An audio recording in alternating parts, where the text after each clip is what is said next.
Hey friends! So in this video, we are going to be talking about Jupiter moving into the sign of Gemini, where it will be for a little over a year. And that's typical of Jupiter's movement through the zodiac. But first, if you are watching this video on Instagram and it cuts off at any minute whatsoever, I'm going to invite you to watch the full video on my YouTube channel, Lila Rasa. That's Lilarasa. It means the flavor of play, or divine play, or sacred play. So back to astrology. So Jupiter takes about 12 years to get around the whole chart, the whole zodiac. And so he has a return every 12 years. So we will have a Jupiter return at 12, 24, 36, 48, 60, 72, 84, 96, 108. I don't know how many people make it that far, but what an auspicious number. And so give or take, we're all going to experience a number of Jupiter returns in our lives. And those are pretty interesting and expansive times, because that's what Jupiter is about, expanding. Now, Jupiter was in the sign of Taurus, right? Where he had a conjunction with Uranus in April of this year. And he was there for a year and change, just like he's going to be in Gemini from May 25th of 2024 through June 9th of 2025. Okay, so good dates to remember, especially if you have planets natally in Gemini, especially if you have natal planets in Sag, Virgo, Pisces. You're really going to be feeling this, and it's an awesome invitation for expansion in different ways and different arenas. Now, because Jupiter was just in the first earth sign, Taurus, and it moved into the first air sign, Gemini, these energies couldn't be more different from each other, and we're definitely feeling that. So much so that as he was moving into Gemini and squaring a big axis natally in my own chart, I was like, is Mercury retrograde right now? And then I, had the clue that no, Jupiter is actually just squaring some really big parts in my chart, and that's why it feels a little chaotic. So not that Gemini always feels chaotic, it does not have to, but I've got a first house Taurus moon. Things can feel, moving from Taurus to Gemini is a little bit, things feel a little crazy. They move a lot faster. Taurus likes things really chill and slow, and let's just be hiking in the forest. And Gemini, we are zipping through the sky at warp speed, obviously ruled by Mercury, who takes only 89 days to get around the zodiac. So there are some similar energies. However, Gemini, evolutionarily, okay, so remember, I'm coming from the evolutionary perspective, which looks at things a bit differently than traditional astrology does. And it's not that there isn't any carryover. Of course there is. This is astrology. It's Western astrology. But evolutionarily, Gemini to me is about, communication, and it's always associated with that. But let's talk about something a little bit deeper than that, which is about perception, how we perceive reality. So perception is going to be a big thing that we talk about, as well as viveka, discernment. So I'm going to be speaking about that as well. And then also, one of my favorite things to talk about with Gemini is Matrika Shakti, which is the living matrix of our thoughts, our beliefs, our systems of ideation. Samskaras, basically, for those of you who practice any kind of yoga or meditation, and the samskaras are latent impressions that we bring in from other times, ancestrally and karmically, that really affect us. And if we're not aware that they're affecting us, then we can actually fall under their spell a little bit and not even know it. It can be a blind spot. So we want to get really clear in our perceptual reality. Okay, that's going to be, in my opinion, a theme here. Because if we're talking about just Jupiter, which is about expansion, Jupiter always invites us when he's transiting in the chart. Leap and the net will appear. Say yes. You know, it's healthy to have faith in ourselves and to believe in our potential and our highest aspirations. So that's all Jupiter language. And yet when we move into the Geminian aspect or energy of the zodiac, what's expanding? Yeah, ideas and information, our desire to gather more information, data, collect all kinds of new experiences, things that are novel and interesting, things that fascinate our minds. That can be super real during a Jupiter and Gemini time. And there's going to be more to it than that, because when we're looking for information, where do we go? How do we know what we're reading is accurate? How do we know we can count on it? Not always. And in the same way that when we're thinking about certain things, how do we know we can actually count on the way in which we're perceiving what we are reading or taking in? And the answer to that, in my opinion, is some kind of practice that has us witnessing, and one of the archetypes of Gemini is the witness, that has us witnessing our own perceptions of reality, what we believe, what we think, and how that perception skews and changes the information that's coming in. Because all of us, every single being on the planet, person on the planet, has layers of these filters, these perceptual filters that completely I don't want to say dominate, but completely affect, let's just use that word, how we are receiving information. And so what's really interesting about Gemini is that it is the first air sign of the zodiac, and air is about dexterity of mind. Air is about thinking about things, seeing things, understanding things from a different viewpoint. So wanting to have a shift in consciousness in some way. And Gemini is like, oh, even if we move the lens 2 degrees to the right, it's going to change everything. It's going to change how we see the bigger picture and the details that are within that picture. And it's really important that we exercise and practice our capacity, or open, let's say, our capacity to see things from a different viewpoint. Maybe it's not our own.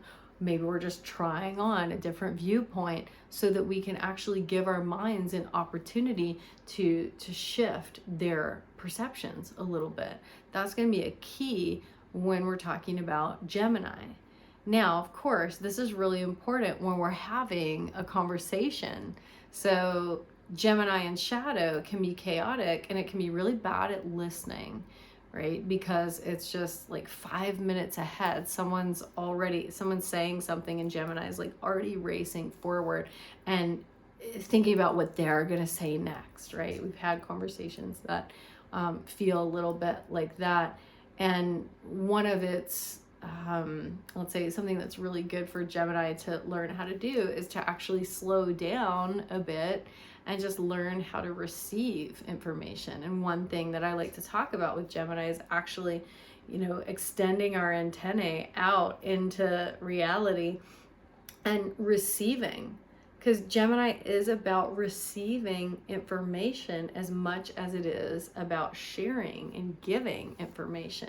Now, if our perceptual filter is off, it's kind of like the game of telephone, right? If we're not hearing things properly and we get a message that was not the correct message, or we're making up an inflection, or just putting our own skewed view of reality on whatever we hear, well, that changes things completely. How do we know we're right or wrong, right? And again, it comes back to our capacity to witness our own awareness, to witness our own minds, and all the ways that our minds tend to skew reality.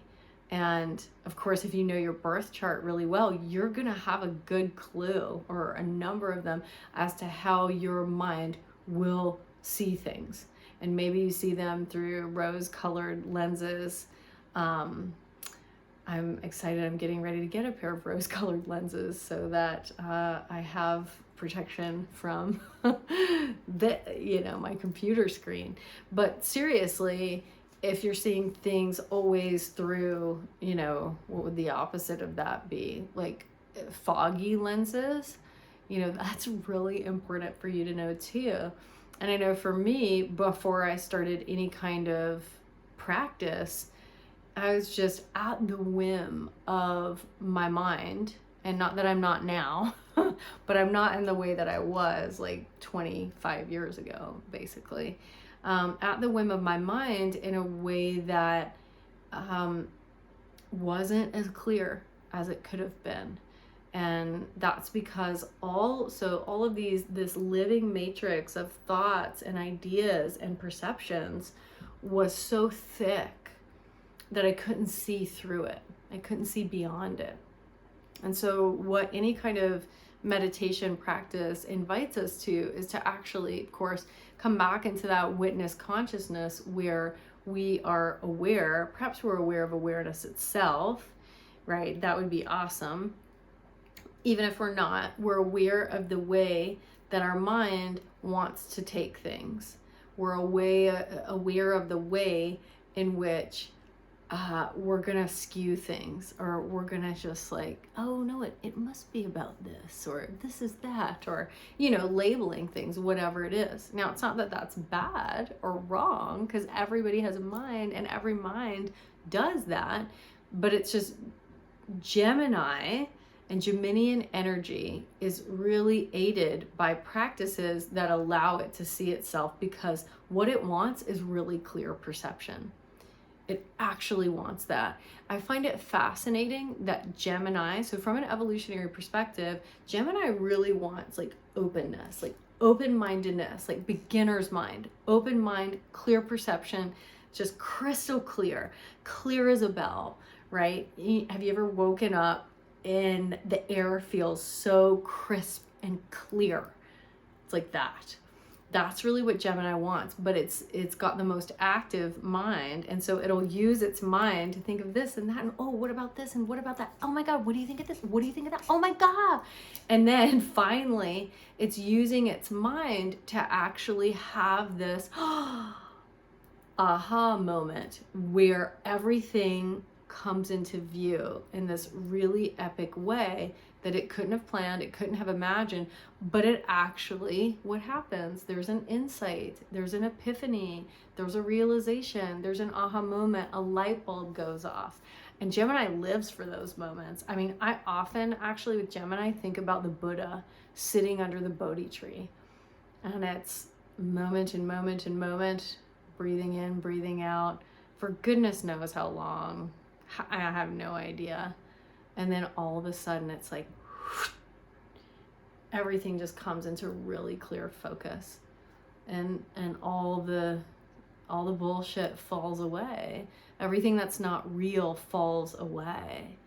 And those moments, obviously maybe we're not gonna all have those moments in our lifetime, but we all have had moments where every reality just comes into really clear view, and our mind is like, it's like open, it expands. So you see the Jupiter there. When Jupiter comes into this, we have an opportunity to expand our perception of what we thought was true or what we thought was real, and we can go beyond perhaps a limited or skewed view of reality to something that's much more accurate, much more real. So practicing, having discernment practice, having practice that allows us to see more clearly is really important. And you can also see the opposite of that, where Jupiter in Gemini just expands the mental chatter, the mental chaos. It expands the stories that are already so there and already so skewed. So that's also another possibility. And always, anytime something happens in any moment, but in the cosmos, it really is always up to us. We always have a choice as to how we're interacting with something. So people are like, well, you know, if someone asks me, well, what is this about? Like, what's going to happen to me? I'm just like, okay, I don't approach it like that. It's not like this, oh my God, I'm at the whim of reality. What's going to happen to me? It's like, well, what are you going to choose? How are you going to work with this? Because you get to choose how you work with it, and you can do it really skillfully. And that would involve becoming aware of the perceptions and misperceptions so that reality can expand in the way that it maybe wants to, or in the way that it is capable of, right? And maybe we choose to just interact with things like our old stories, our old habits, our old belief systems, and we just stay like so in our heads, and those things continue to expand. And we don't get those moments where the sky parts. We don't get those revelatory moments necessarily. Probably not, you know, and maybe we will anyway, right? Maybe reality will step in and be like, okay, I had to just like sideswipe some things and just show you what is possible, human. And then, you know, maybe we wake up a little bit and are like, oh, okay, yeah, I was just totally getting in the way of that. Great. Thank you, universe. So having conversations, then you can see how that's a super helpful Geminian tool, because having conversations with other people who can help us to see more clearly or just shift our viewpoint can be really helpful, right? But also, when I talk about Gemini, it's not just about conversations with other humans, it's conversations with reality. And sometimes, you know, humans are the messengers so that we can get the memo and actually become aware of what we could become aware of. Sometimes nature, you know, is the messenger. It could be a hawk or a raven, a crow. They're well-known messengers of the other world, right? Sometimes it could be a bumper sticker, something as silly as a bumper sticker, or a billboard, or looking at the clock, right, at a certain time over and over and over again, or something like that. Paying attention to these signs, symbols, and omens, these synchronicities, I think is really important during big Geminian times, because we do want to make ourselves more available to how reality is coming in so that we can sift through it and integrate it in the ways that we do. And then so that we can be really clear about what we're putting out into the world. So of course, language, right? I always think about the goddess Saraswati, who's the goddess of language and scales and poetry and writing. I mean, prose too, you know. Music, right? She plays the Veena, but definitely words are her thing. She's the goddess of flow, the flow of language, and the flow of life. She used to be a river that apparently went underground.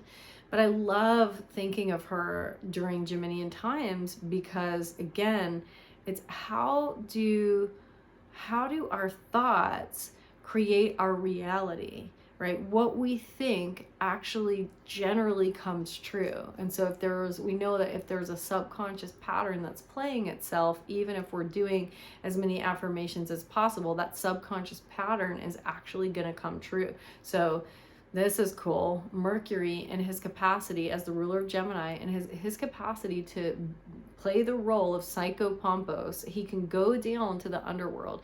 He's the only god who has an all-access pass. And I am going to come back to Saraswati. But Mercury's the only god who has an all-access pass to all layers of reality.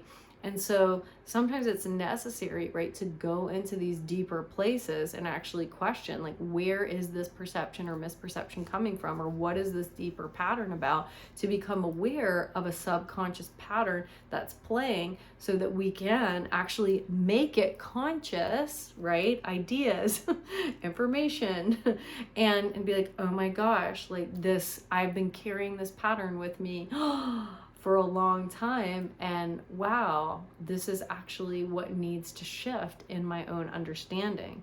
And wow, that's how Mercury can be really helpful. And Geminian energy, again, when we're open to what's going on within our own experience, embodied, mental, like emotional, all the layers, and how reality brings that up for us, it can be super transformative.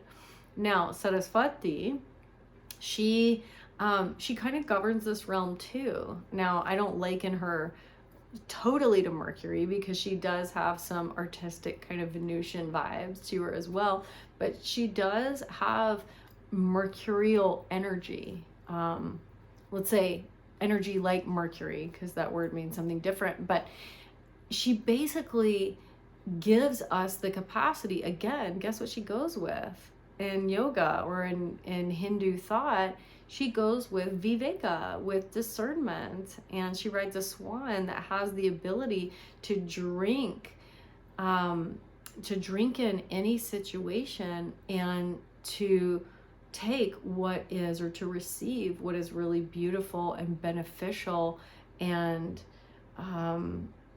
let's say Shri is really auspicious from a certain situation. So the swan can do that. So her ride, she rides on the swan, and the swan has the ability to drink in what is good and to leave the rest to be transformed. And so when we're able to approach a situation with openness, and let's say, you know, something comes in that situation that kind of takes us by surprise, what is it that reality is trying to communicate with us? How is our own set way of thinking and of perceiving reality blocking us? How can we open and expand in that situation to actually see things from a different viewpoint, even if we're just trying it on, right? Because Gemini is so interested in us expanding, let's say, becoming more open in the way in which we're moving through life. And yeah, Jupiter obviously wants us to expand. And he doesn't want us, I would say, I don't think he wants us to expand our confusion and our mental chaos and our mind chatter. I mean, that's one possible outcome. And so, like, how often are you sitting on a device? And when you are on your device, what are you doing with it? Because if it's taken over your life, what does it mean to actually pull back a little bit and to become more spacious in your awareness so that you can see yourself more clearly? Because we know that if we're training our minds to constantly be bombarded with stuff and information and pictures and everything else, well, we're training our brain to do that, and that becomes an addiction, or maybe it's already an addiction, right? But if we have other practices that allow our brains to slow down just a little bit and actually have space between our thoughts, and then an awareness of the thoughts so that we can see what the thoughts are pointing to perceptually, then that gives us greater awareness. So I think that's a really important thing during this Jupiter in Gemini cycle. And there was one other thing that came in and it may have left for now. But basically, oh yeah, here's the other thing. I think it's really important to, during this time, to be able to ask the right question. So I know that with my teacher, Adya, with whom I have studied, but also I just feel really honored to have gotten to sit with him before he stopped teaching. And this was like 10 years ago, but there was such a big perception shift in my experience because he's such a powerful being and teacher. So I feel really grateful for that. But he taught me how to ask the right question. And so even though I'd done meditation that was based on mantra repetition, which was great, but I never felt like I got any further. I never felt like there was that kind of unpacking and opening of my awareness with that. It just focused my mind, which is great. But he does what's called self-inquiry. And for me, that has become a really powerful practice when I just come sit on my meditation cushion and drop in. And let's say the mind is like, and especially when I talk to people who are Geminis, I'm like, so have you ever tried meditating? They're like, I don't meditate. There's no way. My mind is just this and that and this and that. I'm like, yeah, well, that's why you got to like exercise or do something that's going to like quiet your mind first, tire your body out, tire your mind out, then try to sit and see what happens. It'll be a little bit easier, but everybody's mind does that, right? But that's why having a question like, what is awareness? Or what is silence? One of my favorites is, what is awake in this moment? And so these are questions that, your mind might attempt to answer them. Like minds might attempt to answer them. And that's kind of what the mind does. And yet they're inviting us to a deeper place in the same way that in the agamas, in yogic thought, Shiva and Shakti are having a conversation, and Shakti is always asking Shiva a question. Well, and the answer is always, it's you, Shakti. You are the one. You're the animating force of all of life. It's because of you that all of these things can happen. But it's because the right question was asked. And so what I'm going to be practicing and playing with is in a situation that is interesting, or maybe it's challenging, or maybe I'm like, oh my God, there's so much chaos. My Taurus moon is having a rough time, or my Pisces sun, or all my earth, whatever it is, right? Then I'll just ask, okay, what is the perfect question in this moment to kind of unpack reality or to unlock reality, so that it expands in a way that I didn't think was possible. Because our minds they limit things, like constantly they limit things. They just have their set way of doing things, or their set way of thinking about things. And it's just like this. And it's like, maybe it's not. Maybe there is something else going on. An infinite number of things, right? We don't want to think about that though either. During Jupiter and Gemini, it might just totally unhinge us. But also one thing that I find to be really fun, is following the breadcrumbs of reality. And I know we've all done this in our own ways before. And I find that Gemini is really gifted at that. So the ability to just open to reality and see where it leads you. And if you've got Gemini in your chart, or anything on the adaptable, that's what I like to call the adaptable signs that are traditionally labeled as mutable. So anything that is there in your chart, if you've got symbolism, it's like, oh my gosh, an awesome opportunity to just follow the breadcrumbs of reality and see where it leads you. And to, yes, leap and the net will appear. And just to be discerning about it. Remember that word. Because Jupiter in shadow can just be overly trustworthy and be like, yeah, that'll be great. This is the perfect idea. Totally. I'm just going to go for it. Right. And Gemini in shadow is if it's like mentally chaotic and we're so confused and we're just in a frenetic state and our nervous systems are super dysregulated, we are not going to be making good decisions. Like, I think most of us know that. So it's just to ground ourselves back down. Remember, we're bringing, like, Jupiter's already been through Taurus, so bring some of that grounded, earthy energy with you so that you can kind of feel more connected even as your mind is like excited about certain things. All right, that's about it for now. So hopefully this has been helpful and you feel a little bit more prepared or aware about how you can move through Jupiter in Gemini. And I do invite you to, okay, what's the magic question in this moment that could really open my mind in a way that could be helpful and a way that allows my own perception to expand and shift and grow and evolve. Yeah. So I will see you soon for the Gemini new moon. I'm going to chat about that shortly.